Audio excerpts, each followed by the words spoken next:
Hello, everyone. Today we're going to be talking about how Hick's law describes the relationship between the number of alternatives in a choice reaction time situation and reaction time. First, we're going to be talking about what a choice reaction time situation is. A choice reaction time situation is a situation in which there are multiple stimuli and multiple responses to go with those stimuli.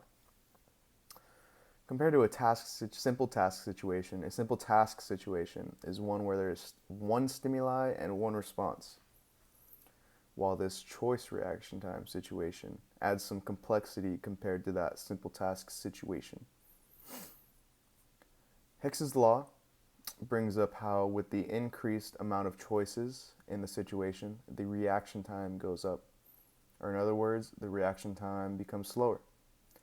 To add some perspective, what is going on is that because there are more choices, the brain needs more time to process a lot more things than in a simple task situation.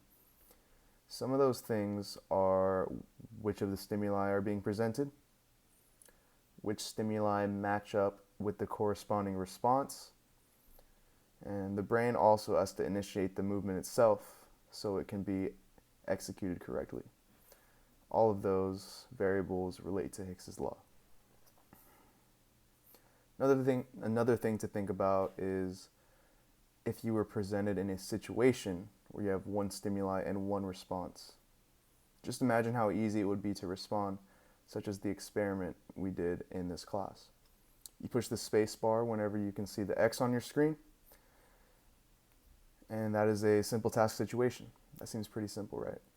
In the case of a choice situation, there are several stimuli that correspond to different keys on the keyboard.